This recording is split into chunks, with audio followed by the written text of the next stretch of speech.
Jesus continuou: Um homem tinha 2 filhos. O mais novo disse ao seu pai: Pai, quero minha parte na herança. Assim ele repartiu sua propriedade entre eles. Não muito tempo depois, o filho mais novo reuniu tudo que tinha e foi para uma região distante. E lá desperdiçou seus bens, vivendo irresponsavelmente.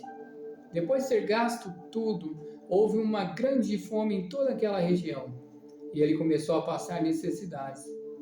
Por isso foi empregar-se com um dos cidadãos daquela região, o que mandou para o seu campo a fim de cuidar de porcos.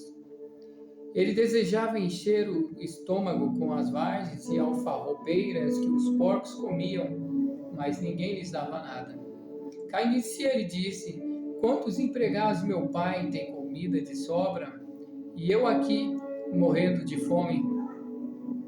Eu me porei no caminho e voltarei para meu pai. Ele direi: Pai, pequei contra o céu e contra ti. Não sou mais digno de ser chamado seu filho. Trata-me como um de seus empregados. A seguir levantou-se e foi para o seu pai. Estando ainda longe, o pai o viu e, cheio de compaixão, correu para o seu filho e o abraçou e beijou. O filho lhe disse: Pai, pequei contra os céus e contra ti.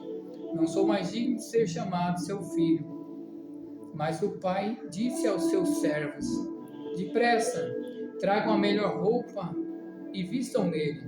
Coloquem um anel em seu dedo e calçados em seus pés. Tragam um novilho gordo e o matem. Vamos fazer uma festa e alegrar-nos, pois esse meu filho estava morto e voltou à vida. Essa passagem encontra-se em Lucas capítulo 15, a partir do versículo 11. E ela nos mostra momentos importantes nas quais o ser humano parte para longe da casa de seus pais. Essa casa ela pode ser uma casa física, onde nós muitas vezes precisamos sair da casa dos nossos familiares e vamos viver a vida agora a partir de nossa própria experiência. E essa casa também pode representar o momento que nós desdobramos para fora de nós a nossa conexão com a vida e como nós conhecemos o universo e o mundo à nossa volta, que é distinto de nós mesmos, como nós nos adaptamos com a vida. Mas, acima de tudo, mostra então a saída da casa de um pai. Esse pai que representa muitas vezes nossos antecessores, aqueles que nos geraram, nos deram conselhos e nos trouxeram até aqui. E também, como eu já disse, representa aquele código moral de essência e de ética não comum que a vida nos apresenta, mas que está dentro da centelha divina e que é esse Pai que habita a cada um de nós. Quando nós nos desdobramos para fora, nós temos que levar essa essência junto. E a história nos faz essa analogia quando ela mostra esse filho que vai para longe da casa do pai. Ele alarga suas fronteiras e agora ele vai viver uma vida e ele vive os prazeres da vida de forma dissoluta. E naquele momento, quando ele começa a passar dificuldades, a vida coloca ele a partir de uma outra perspectiva. Ele cai em si. Ele cai em si diante das dificuldades da vida nas quais ele mesmo se expôs. Essa dificuldade pode estar relacionada a vários aspectos de nossa existência. O ser humano se envolve com muitas coisas das quais depois ele percebe que não deveria ter se envolvido. Que é desde cunho físico a cunho emocional. Só que a partir do momento que ele olha a vida a partir de uma outra perspectiva, ele cai em si. Ele acorda e pensa em voltar para casa e elabora todo um discurso. Ele tinha quebrado um primeiro princípio fundamental quando ele sai da casa do pai, que é o princípio do tempo. Várias pessoas analisam essa história e percebem isso. Ele quebra o princípio do tempo. E a própria Bíblia também fala que existe um tempo determinado para todo propósito embaixo do sol. E ele tenta dar um passo antes do tempo. E são coisas que nós investimos na nossa vida, que ainda não era o momento certo. E aí nós precisamos olhar a vida a partir de uma outra perspectiva. Mas quando ele volta para casa, uma coisa que a história nos mostra é que seu pai sempre estava ali, olhando o caminho, desejando a volta do seu filho. E essa centelha divina também, Deus que está dentro de você, e aquilo que te molda e faz de você o que você é. Ele sempre deseja que você trace os melhores caminhos para o aprendizado da sua existência na vida. E quando esse pai ele vê o seu filho voltando, ele vai ao encontro do filho. O filho tinha elaborado todo aquele discurso de perdão, e o pai nem sequer presta atenção em tudo, mas independente de todo o ocorrido, ele simplesmente aceita o seu filho de volta. Pede aos servos que o vistam e coloquem um anel em seu dedo, o anel de autoridade, o anel da família, que mostra que ele nunca deixou de ser quem ele era. Aos olhos do pai, ele sempre é quem ele era, independente das situações pelas quais a vida o expôs e ele mesmo se expôs, mas isso fica como aprendizado de vida agora.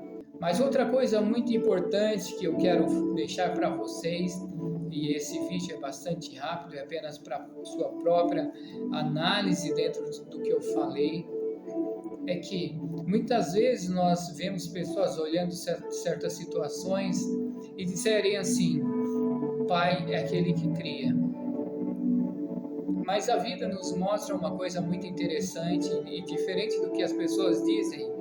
E nós percebemos que pai não é aquele pai biológico, não é só aquele pai biológico, mas é aquele pai biológico também. Não é só aquele que cria, mas é aquele que cria também.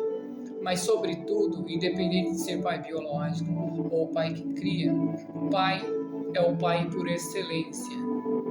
Aquele pai era um pai por excelência, e o seu filho abandona a casa do pai, o pai real, o pai por excelência, que está acima de tudo, entende? E ele conquistou essa patente de pai, e aquele filho ele sai agora para a vida, porque ele não reconhece, ele não entende o que é também ser um filho por excelência, que é aquele que tem a dignidade certa, ele vestiu aquele manto de autoridade de filho, ele tem a autoridade de pôr aquele anel de família no dedo, simplesmente pelo caráter e pela postura moral que ele carrega, entende? E aí se tornar de verdade o filho por excelência. O outro filho continua em casa, porque esse pai tinha 2 filhos, e um saiu mostrando que não era filho por excelência. E talvez o que ficou fosse ou não fosse, independente da situação, não é só porque ele fica em casa, ele continua sendo filho por excelência, porque muitas vezes nós estamos num lugar, mas nós, de maneira real, não estamos ali, entende? Mas quando ele volta à vida, faz com que ele passe por situações na qual ele se expõe de imediato ali, e agora ele colhe o que planta, e ele se transforma porque ele olha a vida a partir de uma outra perspectiva. E ele volta agora como uma pessoa transformada. E ele se torna filho por excelência, e ele encontra o seu pai, que já era pai por excelência. E tudo aquilo que nós fazemos na nossa vida, fazer com sabedoria, com consciência e nos transformar diante de toda a situação, a partir do momento que olhamos de outra perspectiva o que está acontecendo, nos transformar em filhos por excelência a cada momento.